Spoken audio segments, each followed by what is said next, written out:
in a period of intense change is that things are in fact changing. Things weren't always this way.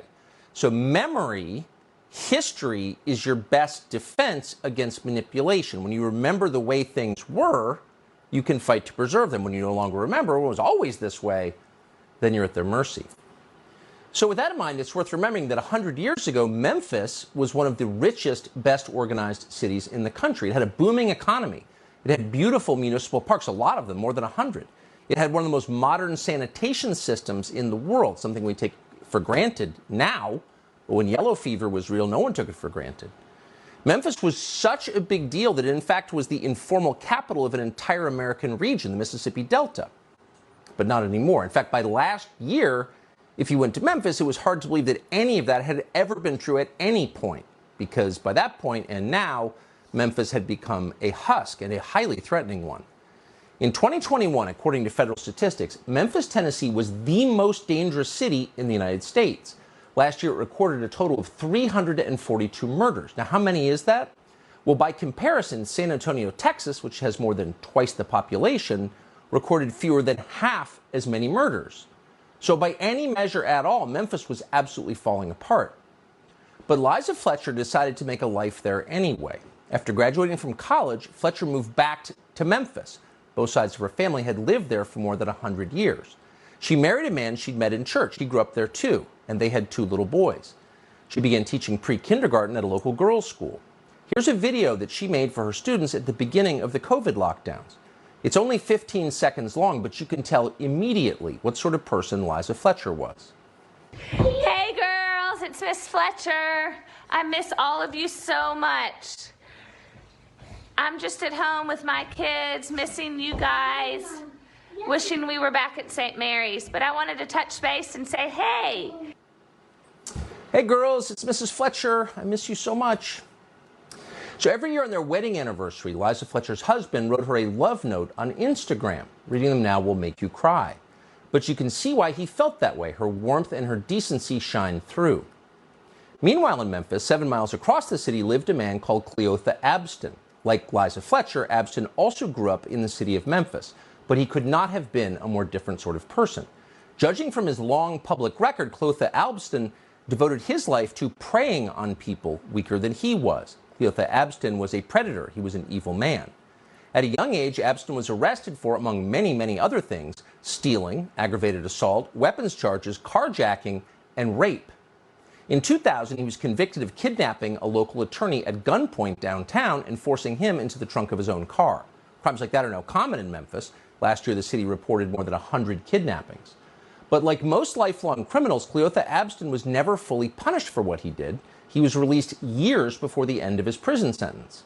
Nor was he in any way sense reformed by his experience behind bars. Abston was well known in his apartment complex as of last week for his sexual aggression and his perversity. He terrified his neighbors. But no one from any part of the justice system seems to have intervened. Early last Friday morning, Liza Fletcher and Cleotha Abston met for the first and last time. As her husband and 2 young children slept at home, Liza Fletcher went for an early morning run through her neighborhood. Cleotha Abston followed her, stalking her every move from a black SUV. According to the indictment, as Fletcher jogged by, Abston leapt out, beat her bloody, smashed her cell phone, then dragged her into his vehicle. Within an hour, Liza Fletcher was dead.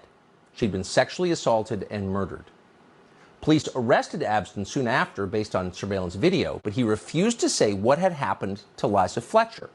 So her family waited in agony, but he didn't care. He never spoke. Yesterday, authorities finally found Liza Fletcher's body. She'd been thrown like garbage behind an abandoned building in a seedy part of town. The whole story could not be more shocking or more horrible. But here's what may be the scariest part. Some people didn't seem particularly shocked or horrified by it. In the hours after Liza Fletcher's disappearance, Biden voters on social media seemed to dismiss the crime on racial grounds.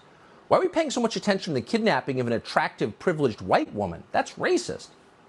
Others seem to blame Fletcher for the atrocity committed against her. Why was she jogging at that hour anyway? In Memphis? Come on. The point they were making was clear. Everyone knows the rules. Liza Fletcher violated those rules. You can't go outside at certain hours in certain places in America, obviously. And if you do, if you violate the rules, you run the risk of being raped and murdered. That's how things work in this country. So adapt, accept it, move on. To some extent, if we're being honest, all of us feel that way. Whether we articulate it or not, we know what the rules are. We know what we can and cannot do in modern America. Nothing is ever spelled out. Nothing can be spelled out at risk of punishment. But everyone knows what the parameters are. Cities like Memphis or Baltimore or Detroit or Montgomery or Gary, Indiana or Wilmington, Delaware or a dozen other formerly prosperous, orderly little cities across the country were destroyed forever by the rioting that accompanied our last progressive social revolution more than 50 years ago. Politicized criminals started breaking things, torching buildings, stealing. And immediately, anyone with a decent job just left. They pulled their kids out of school, sold the house or not, didn't matter, and they split for somewhere else. And mostly they have never come back. That is true not simply in Memphis, but in places all over the country. So it seems a little weird to a lot of people when someone like Liza Fletcher, someone who could live anywhere, voluntarily moves back to a place like Memphis. Not to some suburb of Memphis, but to the city of Memphis. That seems weird to people. But it's not weird. It's not odd at all when you think about it. Liza Fletcher was from Memphis. She grew up there, and she had a right to come back. This was her country, too, just as it's your country, too. An American citizen should be able to live or walk anywhere in America without being raped or murdered for it. Period. That is the baseline requirement for civilization. It's called order. But increasingly, that is not what we have. What we have is a country where you just can't go some places. You're not wanted there, and it's too dangerous for you to go. Most people accept this by default, but we should never accept this under any circumstances. To accept something is to concede that it is more or less normal.